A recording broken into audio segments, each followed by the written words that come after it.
네, 안녕하세요. 라디오 명작극장 진행을 맡게 된 평론 쓰고 있는 허이라고 합니다. 라디오 명작극장은 1920년대부터 2000년대까지 각 시대를 대표하는 명작들, 소설과 희곡을 라디오 드라마 형식으로 소개하고 읽어주는 코너입니다. 수많은 팟캐스트가 생겨나고 있지만 우리의 고전 명작을 읽어주는 이 라디오 드라마 코너는 보기가 드문데요. 작가가 직접 이 시대별 명작을 소개하고 현장에서 활동하고 있는 배우들의 목소리를 통해 전달하는 라디오 드라마는 우리 문장의 소리를 청취하고 또 우리 문학의 유산의 의미를 되새겨보고 문학의 공감과 보편성 확장에 큰 도움을 줄 수 있을 거라고 생각합니다. 문장의 라디오를 통해 전달되어지는 라디오 명작극장은 연극 연출과 기획에 의해 각 시대별 작품의 특징을 현대성에 맞도록 각색하고 또 연출적 방식을 통해서 보다 입체적인 방식의 라디오 드라마를 여러분께 선보일 것입니다. 네, 앞으로 라디오 명작극장은 박정석 연출, 허이가 진행하고 저는 나레이션을 맡기도 할 겁니다. 앞으로 많은 관심 부탁드립니다. 네, 그러면 라디오 명작극장 첫 회인 김우진의 난파에 대해서 소개를 해드리겠습니다. 1920년대의 희곡으로 선정을 했는데요.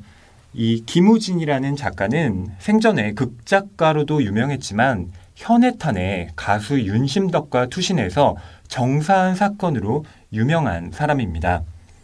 그는 1897년에 전남 장흥에서 태어났고 와세다 대학 영문과를 졸업했는데요. 대학 시절부터 극예술협회를 조직해서 국내 순회 공연을 하기도 했습니다. 그러면서 그는 보수적인 가정에서 성장했지만 서양 사상을 공부하고 또 표현주의를 받아들이면서 어떤 인습을 타파하려는 태도를 가진 작가이기도 합니다. 바로 그렇기 때문에 김우진의 문학 세계는 현실 부정과 개혁의 의지를 보여줍니다. 그는 자기가 겪은 시대의 고통을 희곡에 투영해서 계몽적인 민족주의를 벗어난 선구적 극작가였고 해박한 지식과 예리한 안목으로 문학 이론을 펼친 평론가로도 평가되고 있습니다. 그가 29살에 생을 마감하게 되는데 바로 그해 발표한 작품이 난파입니다. 난파라는 제목은 항해 중인 배가 폭풍우를 만나 뒤집어지거나 깨어진다 라는 뜻을 가지고 있는데요. 이 작품은 유교적 가족주의의 틀이 뿌리 깊게 박힌 현실에서 현대적인 인식을 가진 젊은 시인이 고뇌하는 과정을 담고 있습니다. 특히 이 김우진의 자전적인 요소가 반영되어 있는데요. 이 희곡에는 산막으로 된 표현주의 작품이라는 부제가 붙어 있습니다. 많은 분들이 이 표현주의가 무엇이냐 궁금해하실 텐데요.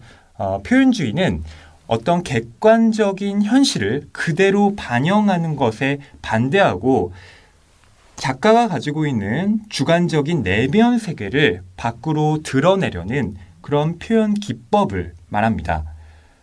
과연 그 표현주의 작품이라는 말답게 난파는 꿈으로 표상되는 어떤 무의식을 담아내면서 1920년대 지식인의 분열된 내면 세계를 보여줍니다. 특히 심파극만 존재했던 1920년대에 쓰인 전위적인 실험극으로서 또 우리나라 최초의 표현주의 희곡으로서 난파는 문학사적 의의를 지니고 있습니다. 이 작품이 뚜렷한 서사 구조를 가지고 있지 않기 때문에 시공간 자체가 불투명한 부분이 있는데요. 또한 등장인물들이 주인공인 시인의 관념에서 만들어졌기 때문에 의식의 흐름처럼 나타났다가 사라지면서 시인의 혼란스러운 마음을 나타냅니다. 주인공인 시인과의 관계에서 가장 중요한 인물은 어머니인데요. 시인은 불완전하게 자신을 낳아준 어머니를 원망하지만 그녀는 인생은 원래 불완전한 것이라면서 시인을 고통스러운 현실과 대면하도록 합니다. 한편 시인의 아버지는 시인에게 유교적 덕목을 강요하면서 그를 억압합니다. 이러한 답답함에서 벗어나고자 시인은 길을 나서는데요. 그는 백이녀와 만나서 낭만적 사랑을 구하고자 하고 또 비이녀와 만나서 육체적인 쾌락을 탐닉하려 하지만 그 뜻을 이루지는 못합니다. 마침내 시인을 구원으로 이끌 가능성을 지닌 여인으로 비비가 나옵니다. 그녀는 버나드 쇼의 워렌 부인의 직업에 나오는 극중 인물로 주체적인 의지가 강한 여성입니다. 그러나 시인은 비비에게서도 삶의 의미를 발견하는 데 실패합니다. 시인이 갈망하는 것은 결국 어머니의 사랑이었고 그것은 현실에서는 결코 얻지 못하는 것이기 때문입니다. 난파는 시인의 내면적 갈등을 순환의 방식으로 드러내고 있습니다. 이 작품은 시인과 어머니와의 대립으로 시작해서 시인 자신의 의식을 돌아본 뒤에 어머니의 품속으로 돌아가는 구조로 되어 있는 것입니다. 난파는 당대의 현실 감각으로는 수용하기 어려운 작품이었기 때문에 당시에는 공연된 적이 없습니다. 그렇지만 이는 반대로 말하면 이 작품이 그만큼 현대성을 뚜렷하게 갖고 있는 작품이라는 뜻이기도 할 겁니다. 네, 그러면 이러한 바탕 위에서 이제부터 김우진의 난파 라디오 명작 극장 시작하겠습니다. 문장의 소리 신설 코너인 라디오 명작 극장입니다. 1920년대부터 2000년대까지 각 시대를 대표하는 명작, 소설과 희곡을 라디오 드라마 형식으로 소개하고 읽어주는 코너인데요. 오늘 첫 회 김우진의 난파를 기념해서 연출하신 선생님과 배우분들을 모셨습니다. 예, 먼저 인사 부탁드리겠습니다. 네, 연출하신 박정석 선생님 소개 부탁드립니다. 네, 안녕하세요. 박정석입니다. 네, 반갑습니다. 네, 배우분들 각자 또 소개 부탁드리겠습니다. 네, 안녕하세요. 배우 전소연입니다. 안녕하세요. 배우 박찬국입니다. 네, 안녕하세요. 배우 김규도입니다. 반갑습니다. 네, 반갑습니다. 네, 이 난파가 사실 이 표현주의 희곡이라고 해서 상당히 좀 어려운 희곡으로 알려져 있는데 연출하신 박정석 선생님께서는 어떤 부분에 중점을 두고 이번에 준비를 하셨는지 여쭤보고 싶습니다. 어떤 부분에 중점을 둔다라고 하기보다는 어떻게 하면은 그 첫 해를 맞이해서 준비가 좀 부족한데 청취자 여러분들에게 좀 호기심 있게 들릴 수 있을까를 고민했던 것 같고요. 아무래도 표현주의 작품이다 보니까 이게 그동안 이야기 중심의 내러티브 구조에 익숙한 청취자분들께서는 도대체 이게 무슨 말 하나 싶을 것 같고요. 낯설게 다가오실 것 같은데 일단은 그 표현주의라는 어떤 사조에 대해서 좀 이해를 좀 하시면 쉬울 것 같고요. 연출적으로는 아무래도 그런 주관적인 주인공의 심리 의식 구조를 따라가면서 비약과 생략이 굉장히 이제 작가가 생각했던 어떤 비약과 생략과 비약을 통해서 급변하는 작품이기 때문에 이 대사는 어떨 것이다라고 조금 상상을 하시면서 들으시면은 마음껏 상상하시면서 들으시면은 오히려 더 좀 흥미롭지 않을까 싶습니다. 네, 이번에는 시인 역할을 맡으신 박창국 선생님께 좀 여쭤보려고 하는데요. 예. 네, 이 연기를 준비하시면서 예. 네, 역시 어떤 부분에 가장 좀 중점을 두셨는지. 예. 표현주의 작품이니까 그 주인공의 내면의 심리 그걸 어떻게 따라갈 수 있을까? 그냥 보통 리얼리티 연극이 아니기 때문에 우리가 많은 준비를 못했지만은 그 상황 속에서 어떻게 더 명확하게 표현할 수 있을까? 그쪽으로 좀 중점이 둔 것 같습니다. 네, 어머니 역할을 맡으신 전소연 선생님께서는 어떠셨나요? 전 처음에 이 작품 읽었을 때 그 이상 작가의 생각이 났어요. 정말 난해하고 잘 모르겠다. 근데 우리가 보통 꿈을 꾸면 예. 그 다음날 아침에 꿈을 정리하려고 하면 잡힐 듯이 안 잡힐 듯이 잘 정리 안 되고 그 시간과 공간이나 또 인물들이 막 급변하고 마치 그런 꿈을 꾸는 것 같은 느낌이 들어서 처음 읽으시는 특히 이 라디오를 통해서 들으시는 청취자분들도 만약에 그런 느낌을 받으시면 되지 않을까. 그리고 저희가 많은 시간이 있었던 게 아니어서 예. 그러면서 관심을 가지시고 20년대 어떤 작품이 있었나 한번 되돌아보고 이 작품을 한번 보시면 어떨까. 뭐 그렇게만 해도 저희들이 이 낭독을 한 것이 어떤 효과가 있지 않을까. 뭐 이런 생각을 짧게 해봤습니다. 네, 이번에는 아버지 역할을 비롯해서 백의녀, 비의녀, 비비까지 여러 역할을 맡으신 김규도 선생님께 여쭤보겠습니다. 선생님 아닙니다. 너무 잘하더라고요. 네, 다양한 역할이라서 좀 준비하시는데 어려움은 없으셨나요? 네, 어려웠습니다. 왜냐하면 뭐 안 보이시겠지만 제가 나이가 좀 젊은 편인데 뭐 아버지 목소리도 해야 되고 여자 역할도 해야 되고 막 그래서 좀 힘들었고요. 그리고 저도 이거 만약에 청취자 분들이 이 라디오 그걸 들으시면 똑같은 반응이었을 것 같아요. 저도 처음에 대본을 받고 이게 도대체 무슨 말인가 막 그랬었는데 네. 뭐 선배님들이랑 선생님들한테 뭐 물어보고 이것저것 물어보고 좀 이해된 부분도 있긴 하지만 저도 사실 이 작품이 되게 어렵게 다가왔거든요. 그래서 다시 한번 읽어보게 되는 혼자서라도 도대체 무슨 말일까 뭐 어떤 이야기일까 뭐 그런 생각이 있었는데 아마 들으시는 청취자 분들도 저희가 하는 어떤 낭독 그거를 들으시고 도대체 무슨 말일까 싶으실 거예요. 그래서 한번 이 책을 찾아서 한번 보게 되지 않을까라는 생각이 드네요. 네. 박창국 선생님께서는 예전에 그 난파를 또 직접 공연을 하신 적이 있다고 들었는데요. 예. 이번에 이렇게 낭독극장으로 만나게 됐는데 감회가 또 새로우실 것 같습니다. 제가 1994년도에 공연을 했었거든요. 그때 이제 공연예술 아카데미라고 이제 수료 공연했었는데 그때 이제는 어린 나이였었고 그때는 그냥 뭐 시킨 대로 했죠. 잘 모르고. 근데 이번에는 그때를 막 떠오르면서 했는데도 역시 좀 어렵구나. 그러면서도 그때가 떠올라가지고 좀 이제 감회가 좀 새로웠습니다. 그때 맡으신 역할은 뭐였나요? 그때는 제가 코러스였습니다. 코러스요. 코러스를 하면서 여기 그 많은 배역이 나오잖아요. 그 배역들 다 이제 같이 하면서 이제 어떤 새도 되고 친구도 되고 기타 등등 다양한 역할을 했었죠. 이번에 주인공이 되셨는데요. 그러게요. 갑자기 감회가 새롭습니다.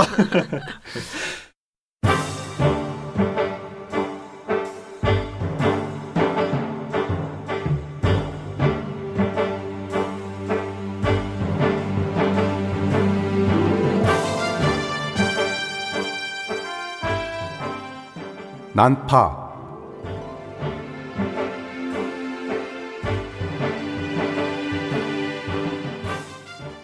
작 김우진 까로노메 잊지 못할 내 이름 내 가슴 속 깊이 깊이 들어온 내 이름 그리워라 가슴에 불지르고 마음에 끄지 못할 사랑의 불꽃을 준 잊혀질 새 없이 이내 맘 그리워라 죽을 그때에도 내 이름 부르련다 살아있을 동안도 이내 맘 그리워라 내 이름만 부르련다. 죽어가는 그때에도. 살아있을 동안도 내 맘 그리워라. 그리워. 내 이름만 부르련다. 내 이름만 부르련다. 죽을 그 시간에도. 죽을 그 시간에도. 내 이름 부르련다. 부르련다. 죽을 그 시간까지도 까로노메 내 이름 그리워라. 내 가슴에 불 지르고 마음에 끄지 못할 사랑의 불꽃을 준 까로노메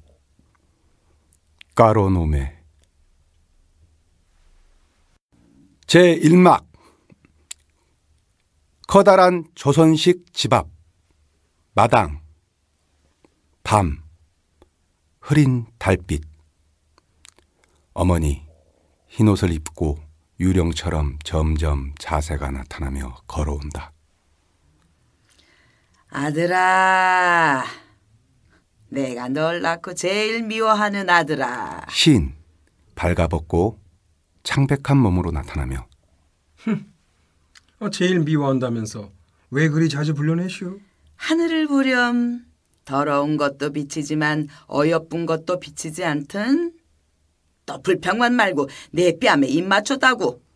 시인 입을 맞추며 입 맞추면 어찌도 이리 내 마음이 두근거립니까? 두근거리다니. 또 날 욕할 테로군. 난 어머니를 욕하오, 저주하오.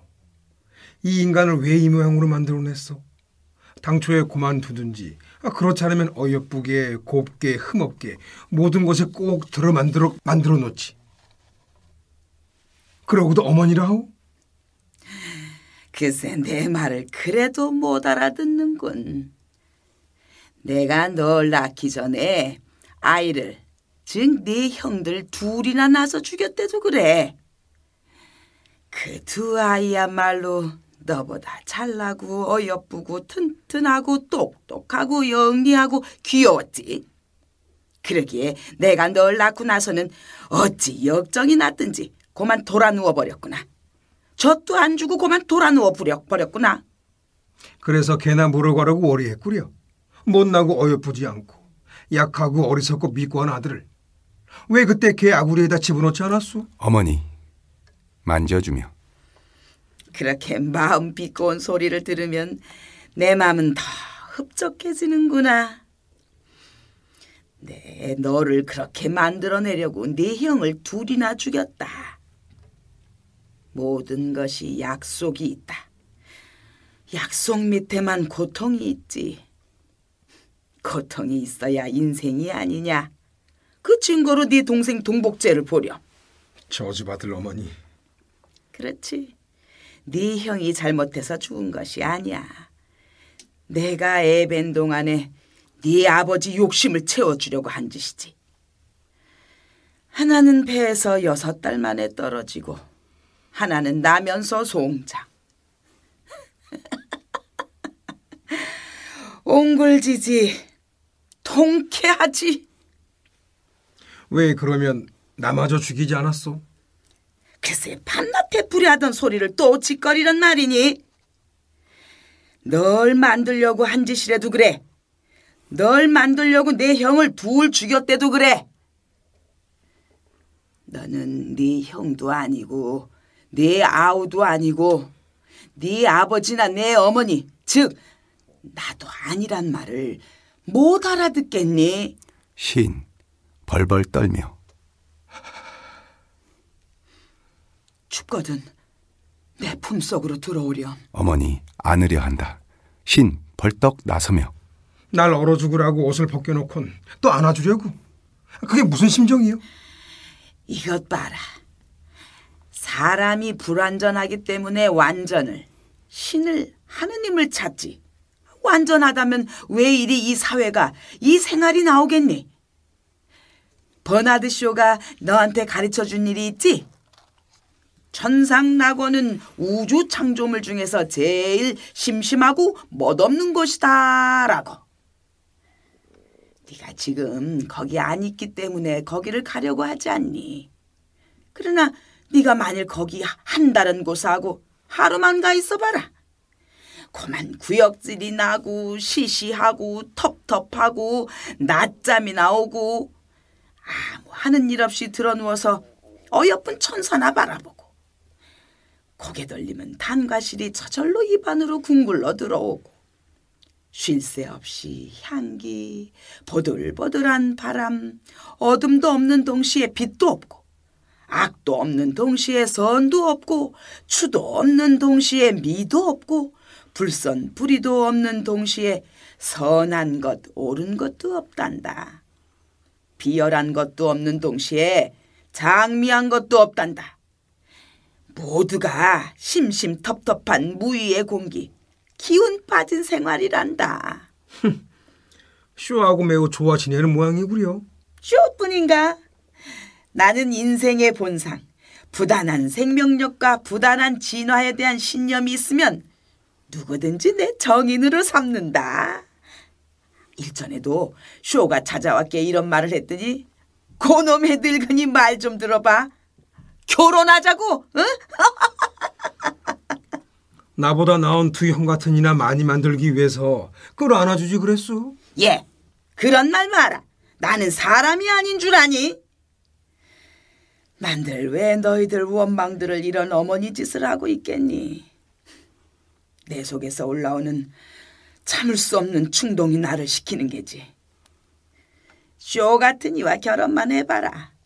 그야말로 천지개벽이 생기지.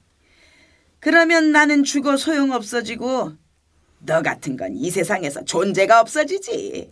시인 퍽퍽 울며 왜 이 모양이에요? 왜 이리 아파요? 우는 것도 못 우는 것보다 똑똑하다만 저 바깥으로 나가서 현실을 보려무나. 그리고 나와 같이 불완전한 더러운 다른 인간들과도 싸워보려무나. 싫어요. 무서워요.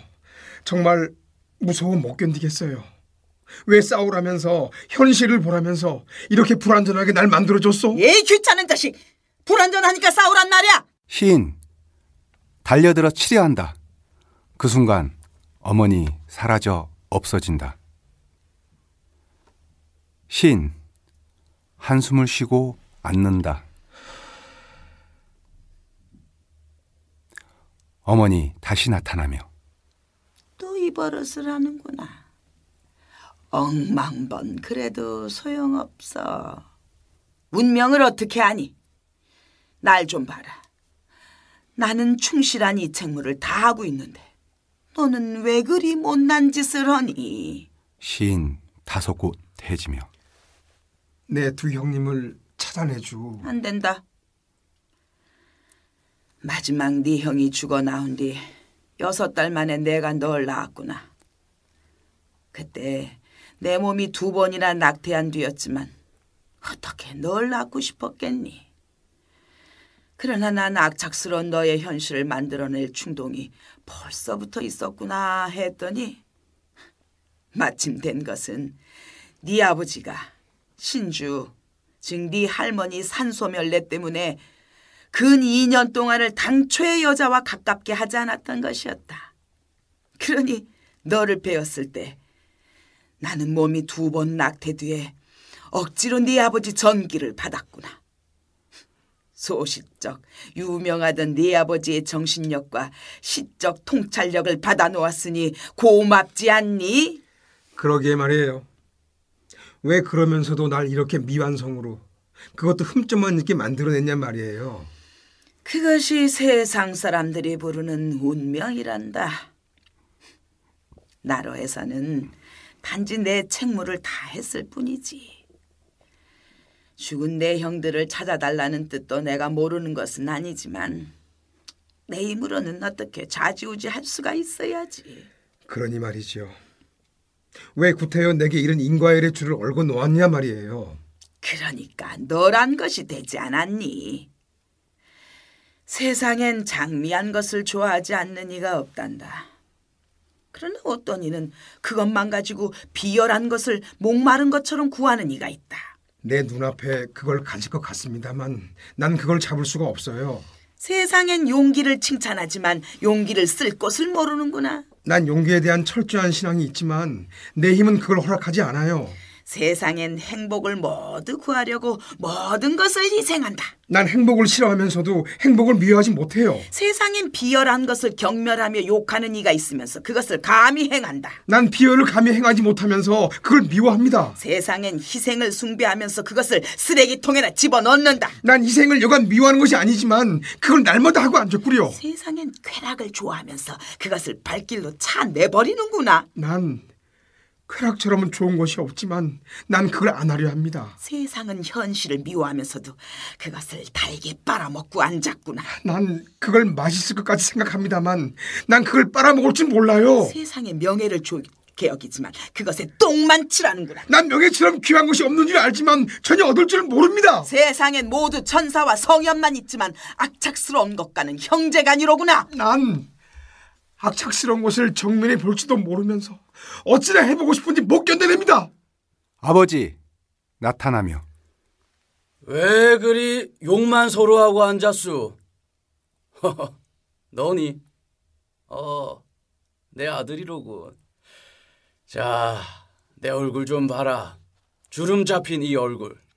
온갖 세상의 갓난 신고를 걷고 온갖 세상의 현실의 길을 지내온 나를 좀 바로 쳐다보렴. 보면 네 엄이란 것과 같지 않아서 날 욕하진 않을 터이니. 시인 눈물을 흘리다시피 난 인과열에 얽매인 사람이요. 당신이 날 당신의 동종사를 만들고 싶으면 나한테 우는 그 불행한 얼굴을 보이지 마시고 날 때려주시오. 죽도록 때려주시오. 예준바, 모두 잊었나 보다. 너 어렸을 적에 네 아버지한테 대설대로 종아리 얻어맞고 까무라친 것을 모르니? 그렇지. 한두 번도 아니고. 내가 혈기방장했을 때 내 손에 안 맞아 본 날이 하루나 있었니? 너도 건망증이 대단하군. 난 이 건망증을 영광으로 생각하오. 그러나 매는 잊었어도 눈물은 잊을 수가 없어요. 날 때려달라는 말은 당신의 그 양반가정 신라 성적의 후회라는 자만을 내게서 뺏어달라는 말이에요. 아버지 달려들어 한번 내갈기며 이 불효자! 모든 것이 효에서 시작하는 것을 모르니? 효! 서양놈 일본놈은 모르되 우리 조선 사람은 충신도 효에서 지천화도 효에서 나오는 것이다. 신 악에 북받쳐 우주가 당신 명령으로 도는 줄 아오. 늙은 허수애비가. 이놈! 또 대설대로 맞아보려니? 아직 기운은 있다. 아버지 달려든다. 신 칼을 빼어 달려들다가 탁 넘어진다. 어머니 빙글빙글 웃으면서 둘을 보고 있다가 그렇지. 이게 내 책무야. 이걸 보려고 잘들 싸운다. 잘들 싸운다. 너도 내 매 좀 맞아봐라.